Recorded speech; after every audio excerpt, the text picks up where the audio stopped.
So we went to the bank, or I went to the bank and said, hey, this is the situation. My mom's in a semi-comatose state and has been for several months. She's literally at the hospital across the street there. In fact, at one point, the doctor sat me down and said, hey, we don't think your mom's going to make it. So you need to make final preparations for her. I'm sure my mom knew where everything was. And I realized that is great for her if she knows where it is. But if she's not available, like in this case, then really would have been ideal to have all this in one spot. So that's the challenge to you now. Hello, everyone. I'm the Document Dude, and I'm here today to help you take action now so that you can have peace of mind tomorrow. And let me start by telling you a little story of how I even became this Document Dude. And it had to do with my mom and her going into the hospital for a routine knee surgery, or at least that's what we thought it was. But because of some complications I'm not going to get into right now, she was in the hospital for nearly 7 months in a semi-comatose state. So she could not respond to us properly, if at all. And we quickly realized, my brother and I, that we needed to take some actions. Like for her house, there's a mortgage that needs to be paid, and there's utilities that need to be paid. And I think there's some income that might be coming into her checking account, but how do we access that? How do we check that? So we were definitely struggling to find out all of this information. And my first thought was, why don't you just go around the house and gather everything into a big box and put it in a pile and start there? That's just what I like to do. So did that, went around the house, grabbed everything. I think it was 2 boxes initially, and then it eventually sorted down to 1. And I would take the box and I would set out piles all over the place. Like, these are utilities, and then I'll spread those out, the different utilities. And this is for medical related stuff, and this is for automotive stuff, and this is for something else. And just, I'd have all these piles all over. And as I'm finding more papers through the house, I'm adding them to the appropriate piles and then determining, is this a duplicate? Is this a newer version of something? Is this even relevant?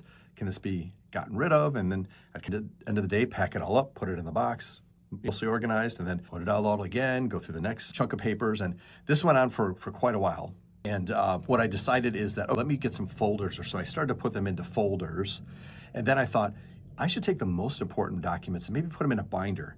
And that way I can take it with me to the hospital. And if there's any medical questions by the doctor, I can pull out this binder and open it up and show exactly what I've found so far. And that can help out. So if they ask for something, it's there. So I found the most important papers and documents, put them into plastic sleeves, and then just put them into a 3-ring binder. And I would just carry that with me when I would go to the hospital or wherever I would go. If I were going to a utility or calling a utility just to find out, hey, what's the balance? How can we make a payment? I could have some information right there inside of that binder that I can refer to and give them an account number or something. In fact, at one point, the doctor sat me down and said, hey, we don't think your mom's going to make it. So you need to make final preparations for her. So obviously this was devastating to hear for my brother and I. And we started going into overdrive to figure out accounts and papers and this and that. What does she have? What does she not have? What does she owe? All of that stuff, trying to get as much ready as possible before she passed away, because we know that brings on its own set of actions that need to take place. So I even found at one point a safe deposit box key holder with no key in it, but it said the name of the bank on it. And my brother and I were like, hey, this is one of her banks. So we went to the bank, or I went to the bank and said, hey, this is the situation. My mom's in a semi-comatose state and has been for several months. She's literally at the hospital across the street there. We found this. Can you just let us know whether or not she has a safe deposit box here? Obviously, we don't have the key right now. And they said, even if she did, we can't tell you that. We're not going to tell you whether or not she has a safe deposit box.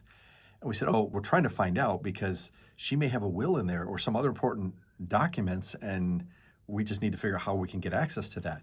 They said, well, if she passes away, you can come back with a death certificate, and then we can start the process of allowing you to tell you whether or not she had a safe deposit box, and if so, how to access that.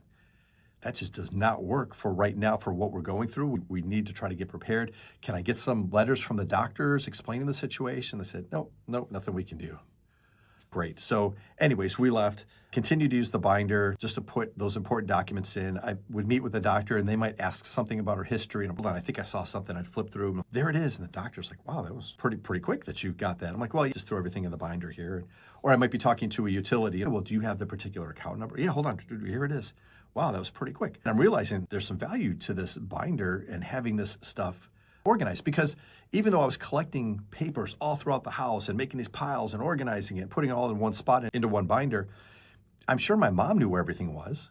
Hey, utilities, keep that over here. Will and other important documents, keep those over here in this dresser, and other things, automotive, title for car, birth certificate, things like that are just in different locations. And I realized that that is great for her if she knows where it is, but if she's not available, in this case, then really would have been ideal to have all this in one spot. So here's the good news. My mom survived. By the grace of God, it was a miracle. She survived. She is doing fantastic. She's doing Zumba multiple times per week. She is absolutely living her best life. That is the best part of this story. To me, the second best part of the story is that once she got out of there, I just handed her the binder and said, hey, I know you had stuff all over, but I put everything into this binder and you'll find that everything's in plastic sleeves. And I even created sections to find it easier. Hey, so here's your personal information. Here's medical and insurance related stuff, vehicle, just things like that. And gave that to her. And I said, you're okay keeping it like that. If anything happens in the future, that's going to be way easier for me to just grab and go from there. And while I was in the process of doing that, I realized, oh boy, if something happened to me, would my wife know where all the papers are? Because I'm probably like my mom. I had the stuff mostly here, but some there, maybe there. And is it really clear? Would she know everything? So I wound up making a binder for myself with the different sections in there. And then I decided, well, let me put some instructions. So if I'm incapacitated, here's like some of the steps that she can do, because she's going to be distraught, I'm sure. So let me just go through that. And then on another section, I thought, well, I should probably put similar type of instructions if I pass away. And that way, again, it's going to be a difficult time. And I know she'll have some help from other people, but at least there'll be some initial steps. I don't even know where to start. Here's a few steps. Here's the first 10, 15, 20 steps that you can start taking to get the process going. So I did that, put an index in it, put all the different sections in there, put page protectors with relevant documents in there. So the binder is just for the most important documents. Things like a social security card, passport, birth certificate, titles to vehicles, mortgage or rental agreements, insurance papers, whether it's medical insurance, life insurance, car insurance, section on taxes, for real estate, for miscellaneous things, for passwords, just like all of those different things that I might want gathered in one spot for her. So I said, here's the binder. If anything happens to me, all right. And then I started thinking, oh, wait, what if something happens to her? Because she does have different documents. And at one point, I was trying to put everything into one. And then I thought, okay, if all of it's in one binder and her stuff, and something happens to me, she's not going to want to hand over a binder with her stuff in it as well. So I thought, oh, let me separate this stuff. Let me have two binders, one for her, one for me. If anything happens to me, here's the binder with all the stuff of my husband, and you can help me, whoever's going to help her. Here's the most important documents. And then if anything happens to her, I've got all of her stuff, and I don't have to hand over my stuff, because it's not relevant, my social security card or passport or things like that. So I have all of her stuff in a binder and the instructions and all of that stuff. And I thought, oh, this is good. And I've started to find out a couple things that every once in a while, I put these in a fireproof safe and put them in the closet. And after a couple of months, we purchased a vehicle and sold a vehicle. Well, let me go get the vehicle title from the one we sold out of this binder, and let me put the new one in there. And then there was an update for an insurance policy. Oh, well, let me go ahead and swap that out. And then maybe I bought a trailer or something. Oh, let me get the title for that trailer and put that in there. And I'm realizing that this thing is getting updated every few months or so. Not super often, but wow, this thing is kind of important for me right now. And I've been on the phone where people said, hey, we need this particular information. Oh, give me 30 seconds. I grab my binder, open it up, go to the section. Here it is. Yep, here's the information you need. Like, wow, that was pretty quick. I've got it all organized in a binder. So this thing has been fantastic. And I'll tell you one more story. This one's not quite as happy as my mom's story. Once I had this going, and I had one for me, one for my wife, and then I eventually actually made some for each of my kids while they were minors, because they do have a social security card and a birth certificate and maybe a passport and maybe a few other things. But as they got older, more things are going to be added to that. And then when they turn 18, I give them the binder and say, here you go. You've seen this. We've talked about it. You know how to use it. Well, my dad, who lived in another state, I had shown him this before, and I said, hey, would you be okay or would you be offended if I came down and we got together and just talked about it? Because I know that you had mentioned that I'll be the executor of your will when you pass away. You're doing fine. That's great. I don't want you going anywhere. But would you be cool if I came down and just show me where everything's at? Because I don't know if he has the piles here and the piles there like most people do. My dad was very organized. So when I went down there, I brought one of my binders down, And just in case he had any duplicates or anything, or I wanted to jot down information, I could put it in the binder that I have, but at least I would know where his papers were, so that when I ever had to go down there for him being incapacitated or passing away, I could go ahead and gather those papers and put them into the binder, into a system that I'm familiar with. So I went down there, we sat down and we went through. He had a binder, kind of similar. I think mine was better. It had more information. Mine had some information that weren't just about documents. It was even about, if you're incapacitated, what are some of the preferences you would like in the hospital? Do you like to have, one or two pillows? Do you like a fan blowing on you or not blowing on you?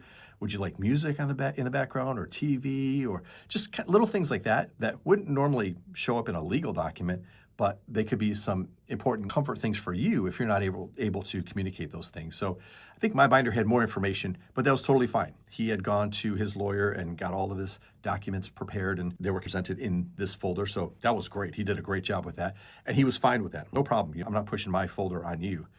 You're good.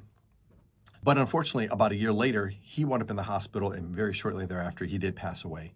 So I was named the executor of the estate. So in order to settle the estate, I took the binder that I had for him, took all the stuff out of his binder and put it into the sections of the binder that I had for him, because I'm familiar with my system, and started that process. And if anybody's gone through that, they know it's a difficult process. It takes a lot of time, a lot of phone calls, a lot of organization, just a lot of keeping track of things when somebody passes away. And we did hire a probate lawyer, and as soon as she would ask for any information, I would give it to her right away. Or she may ask for something, hey, can you mail me a copy of this or that or whatever? Yep, I could find it super quick in 30 seconds in the binder, get it copied, get it over to her. And she, oh, that was pretty fast. No problem, I've got a binder. It's kind of what I tell everybody. It almost felt like second nature now, like, of course, doesn't everybody have a binder? And at the end of that process, it was kind of comforting to know that the probate lawyer said, hey, I've never worked with somebody that was so organized. And when I asked for something, they got it to me immediately. This made the process easier for me and for you, therefore less expensive. And I'm like, that's great. That's proof of concept that this binder really works. I've got one for me, for my wife, for my kids, for my mom, I just used it for my dad. This thing really works. So I wound up sprucing it up, giving it a formal name called the Lifeguard Kit binder. I updated all of the pages that you can put information on, or if you don't want to put information, you could just simply put your documents inside of the plastic sleeves and put them behind those sections. And so this is what I use to keep myself organized. And it has been, well, the term is always a game changer, and it really has been a life changer. It's been just phenomenal. So it's worked fantastically well. And over time, I've showed it to a few people, and I've had some people say, I need one of these. Now, I want one of these. And I've given them to them. Literally just today, we were talking with somebody, and I got that they even had one of these. And they're like, oh my gosh, my lifeguard kit, that has been so awesome. I need to go through it and update it, because they've had it for a couple of years now. They're like, this is absolutely fantastic, and everybody needs to have one of these. So I love these testimonials of how great this binder works. But what I also know is that people are starting at different places. My dad was organized with a binder. He had gone to the lawyer, got all the important documents, the will, the healthcare directives, or living wills, it's also known as, and the power of attorney for finances. Those things were set and in his binder. So he was generally pretty organized. My mom, again, kind of organized, but the stuff was all over the place, and it wouldn't have been clear to anybody else exactly on how to do that. So that took a little bit more work to put this together. But because everybody starts in different spots, here's what my request, I don't want to even say challenge to you is, but I guess it is sort of a challenge, because a lot of times we know what we need to do, and sometimes it's a bit overwhelming. And you're like, oh my gosh, I got to create a binder and put all this stuff in there. That's a lot of work. And when things are just a little too big, we wind up putting it off. And I do that all the time with a lot of things. But I'm slowly learning over time that you kind of chunk it down until finally you get it small enough that you can actually take some action on it. And it's not just a concept or something that is heavier to do than you feel like you have the energy to do. So here's what I'm going to challenge each and every person to do if you have not already done this. And that is, take a basket, take a box, take a bin, take whatever, and go around your house and gather all the papers. Doesn't have to be important or not. Don't make any judgments on it. Just gather all the papers in your house and put them into this basket or box or bin for now. That's it. Just go gather. It could take you 2 minutes, could take you 20 minutes. I don't know how long it's going to take, but just go around, gather all of that stuff and put it in one spot. And then you can put it, in your bedroom in the corner temporarily, because the key here is just take that one step. Otherwise, you might not take the next step after that. So I don't want to lay out this whole, let me give you this 10-point plan or this 20-point plan, and this is going to get you perfectly organized and you'll never have to worry about anything again. That's not what we're doing here. We really want to take just small incremental steps. So I'm urging you to, even right now, after this video, pause. Don't wait for inspiration later. Don't even put it on your calendar unless it's super late at night and I can't do this right now. Set a time tomorrow or as soon as you can to go ahead and gather all those papers and put them into one spot. Literally, that alone is going to feel great. That's the action that I'm talking about. At the very beginning, I talked about, hey, taking action now for peace of mind tomorrow. That step will actually give you a peace of mind. Don't know why. It's just this little step, but you're going to feel some peace already and relief. So that's the challenge to you now. And you can come back for the next video on what the next step would be to do that. And if you've already done this stuff, like you already have that gathered in one spot already, everything's in one file cabinet or whatever, then we'll go to the next step in the next video. So thanks for watching. And remember, action now for peace of mind later.